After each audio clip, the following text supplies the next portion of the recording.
Oh, good morning. Sorry, this is my mirror right now.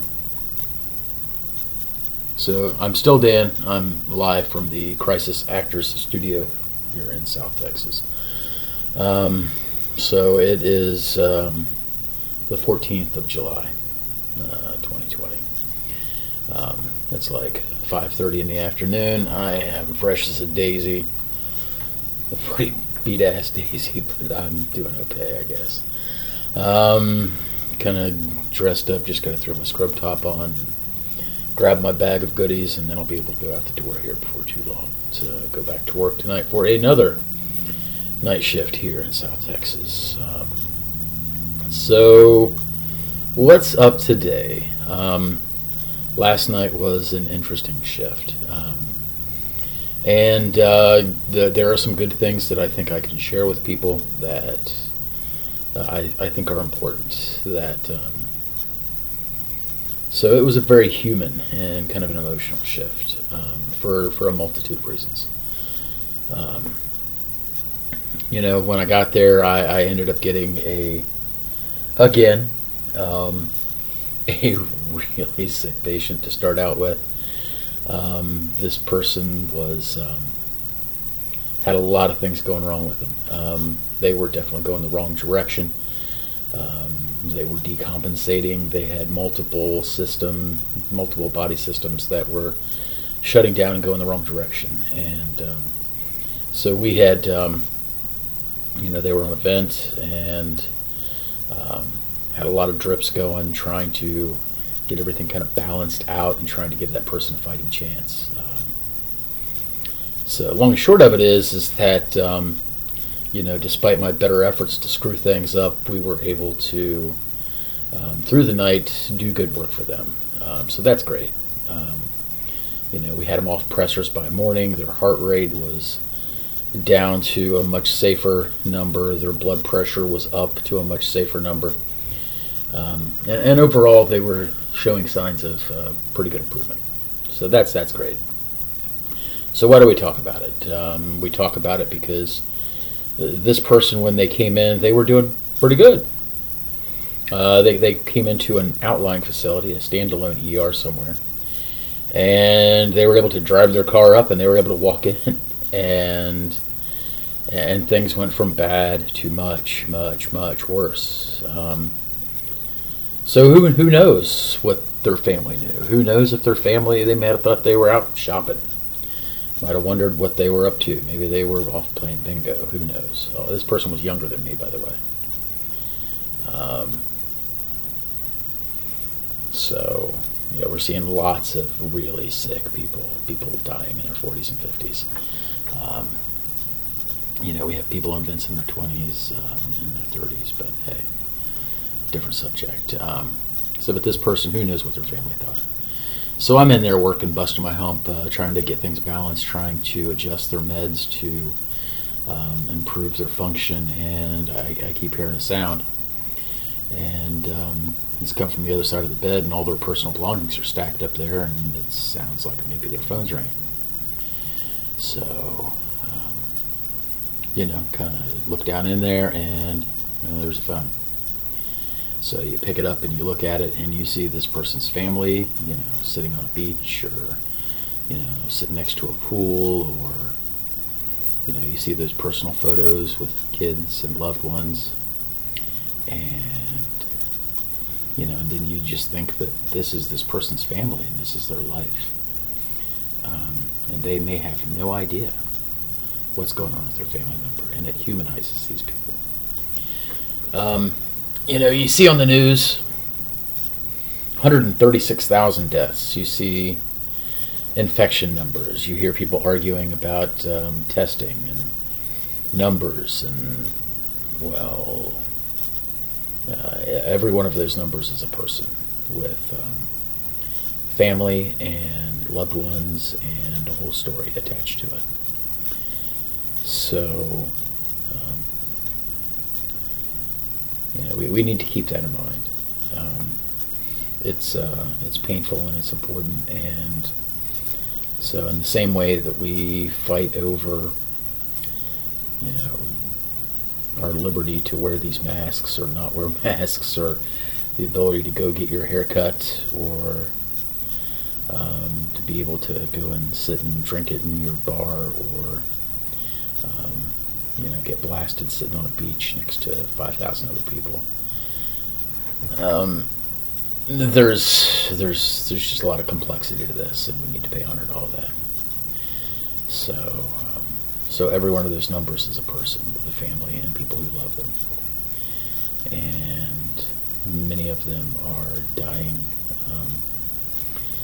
and many more are spending time chewing on a plastic tube in an ICU for who knows how long. And if you're lucky enough to live, here's your bill for, who knows, maybe $500,000. Isn't that wonderful? So this goes way beyond just some numbers on the evening news. So what else happened last night? The facility I'm at, and I'm trying really hard to stay vague, because I don't really want to talk about exactly where I'm at and too many specifics. But the place that I worked in New York was a level 1 trauma center. This is also a trauma center. In New York, there's trauma centers kind of sprinkled all over the place just because of population density and how many people are around. So there's more specialized places. You get kind of out to play where places are a little bit not quite the population density. You might have you're going to have fewer trauma centers per square mile. So yeah, even though the facility I'm at is pretty much 100% COVID all the time right now, they're still open to other things, and so if somebody has something bad happen to them, this is still the place. So had a big one last night, and so multiple patients. So we had a lot of people in a vehicle, and not all of them were adults. As a matter of fact, several of them were not adults. Cute little tiny people. And so here you are in an emergency room that is pretty much at capacity. Everybody's bouncing along, trying to take care of all the admitted patients and all the patients who don't have beds.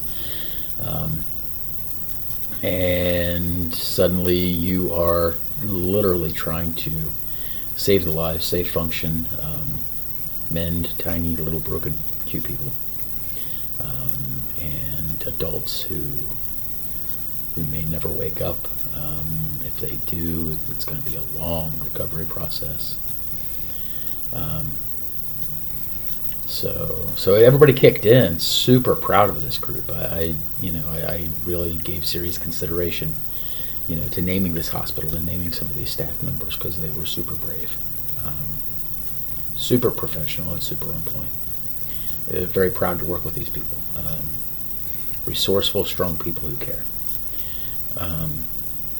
So everybody was pretty much at capacity. So literally, we had people from everywhere in the department coming over to tag in and try to provide care for a short time, and then we'd rotate out, go back to our sections, try to look at our people, make sure that everything there was okay, and we'd come back and we'd take a shift with another super critical, super acute patient, whatever.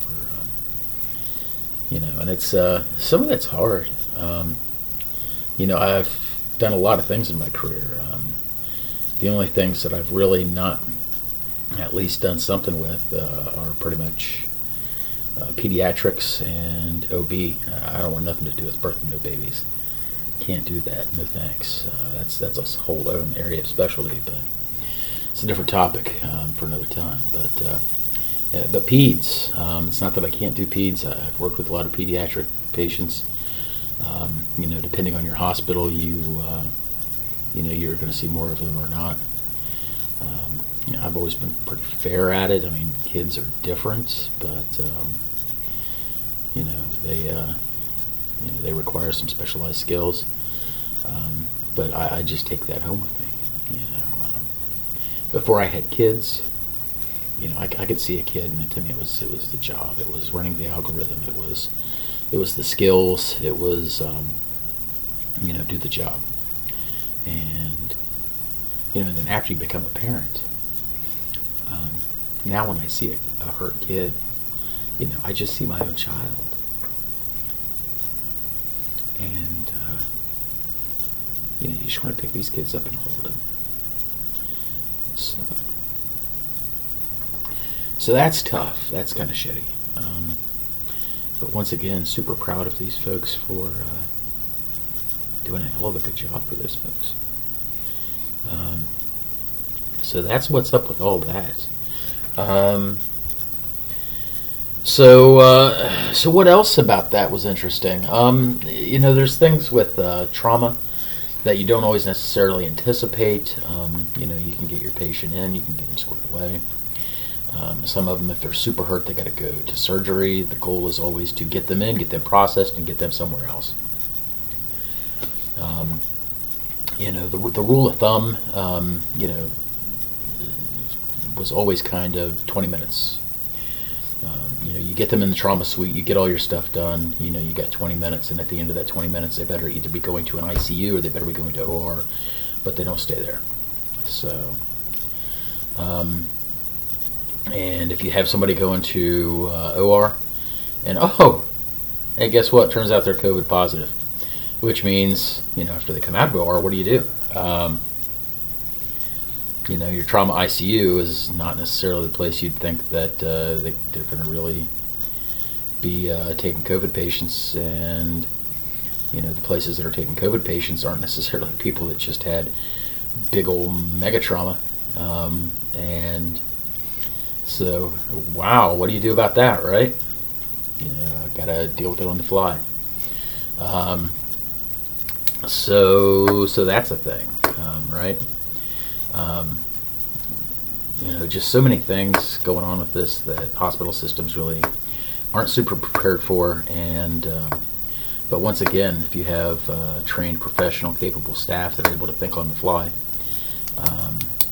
you can get stuff worked out. So again, kudos to this facility for their trained, capable, flexible staff. They're getting it done. Getting lots of friends who are getting in contact with me like, Dan, what do you need? For me, I'm good. But if any of you have a GE, Zoll, Life Pack, some kind of monitoring equipment, boy, hey, if you find anything on eBay, send me a few. Last night I kept on having, stable-ish patients, and I'd go into the room and their monitoring equipment would be gone. I think 4 times. 4 times last night. I had patients, just their monitoring equipment got ripped off. Super frustrating. I don't like that. I have a personal rule. If you need something, you find it, you don't take it off of an existing patient, because if that patient's on a heart monitor, if they're on something, they apparently need it. You don't take that. You don't rob Peter to pay Paul, not like that. But 4 times, 4, not 1, not 2. Stuff just up and disappears. Nobody said, hey, Dan, your patient's no longer on a heart monitor. Figure it out. Go watch them. Make sure that they actually, have blood perfusing to their extremities while I take your stuff. So that was less than optimal, but, had a conversation with some people. And the sad reality is that we're over capacity. The emergency department that I'm in has converted an annex that's now a monitored portion of the ER. There's another sub-annex, or I don't know if they want to call it an observation unit, where they're putting people, and they're trying to monitor most of the patients there. So every spare piece of equipment that will let you watch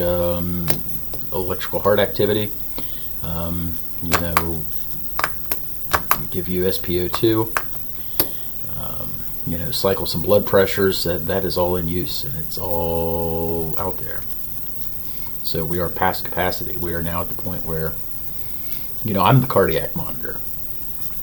You watch that patient, and if they show signs of decompensation, you have to go over and you got to lay hands on them. You got to feel peripheral pulses, which, it's not the end of the world. We can do that. It's just super labor intensive. There's only so many people that I can do that with without becoming totally incapable of doing other things for other people. The level of risk goes up because machines just do a better job of watching that little bumpy line without getting tired, without getting distracted. So there's that. We need that, and we need vents. Now we're at the point where the vents, we try to avoid vents, but, people are sending us vented patients from other facilities, and we make them come with their own vents because we're just out. So you want to send us a vented patient, and you're losing your vent. Thank you for helping. There's that, BiPAPs. Okay, we're going to put this person on BiPAP. We ain't got any. What are we going to do? I guess we'll figure it out. We're getting back to some of the same kind of dirty tricks that we were using back in New York City. Just make it work, positioning, non-rebreather nasal cannula. We're flipping patients on their sides. We're proning them. We're every dirty trick capable to keep these patients stable in the absence of having all of the stuff that we want. It's not critical yet. We're not looking at patients saying which one of these patients is going to get this and which one is not going to get it and probably going to have a really bad outcome because of it. That was a relatively real thing in New York City. It's not super common here. But hard decisions are having to be made, and so we're at that point where, a few more percentage points of people coming in who are super sick, and then that's going to be a sad reality. I caught a little bit of the news, and I'm a little bit freaked out and concerned because they're still saying all these ICUs are at near capacity. What are they talking about? I don't know one place that anybody I've talked to, I don't know of any place that's under capacity. Everybody's at like 130, 140% of their capacity. It's not even close. They keep on converting post-anesthesia care units to ICUs. They're converting step-down units to ICUs. We're holding ICU patients in emergency departments for a couple of days before they can get a bed. We are at capacity and past it. So, what's up with that? Why is that not being reported? That's kind of confusing. Also yesterday, something else to talk about again, that whole idea of kind of like a national service organization, a National Guard for medical folks. I still think that's a good idea. I've talked to a couple people about it. So keep talking to people about that. Consider advocating that to other people because I think that's something that we're going to need. We have FEMA, which seems to get more work all the time. They have resources like bottled water, and they can do all that. They can throw paper towels at people after hurricanes. They can bring in trailers. But right now, there is no mechanism to bring in the healthcare teams and the people needed to provide care to 10,000 people if the rubber meets the road. It just doesn't exist, and it could, and it's not necessarily going to be a totally outrageous thing to set that up in such a way that it could be functional.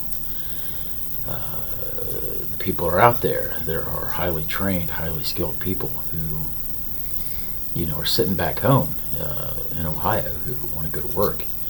And in some cases, they fear for their jobs if they leave. They fear for their stability. So there's licensing and credentialing, physicians who might want to go to another state and help out. Some of these things don't exist, and some legislation, some groundwork, and some organizational stuff could make that a lot easier, and at the same time safer for people. So I think it's something that needs to happen. So I guess we'll see if that can or does. Who knows? So that's about 21 minutes in. I've got just a couple of minutes here before the hour. It's about to be 6 o'clock, which is about the time I need to start moseying. So the bus leaves at about 6:30, and shift starts at just a few minutes before 7. So that's it for now. Please feel free to, let me know if you have questions. Let me know if you have concerns or thoughts or things that you think. Even if you hate these videos and you want to put me on blast, that's cool. I probably will get my feelings hurt. I'm super fragile when it comes to that sort of thing. Take care. Be good to each other. Keep trying to tell the truth about this stuff to people. There's too many people that just don't understand. They don't know. To them, this is just a news story, and they think that there's two sides to every story. And that's patently bullshit. So that's it. Take care, guys. Have a good one. See ya. Love y'all. Love y'all. Bye-bye.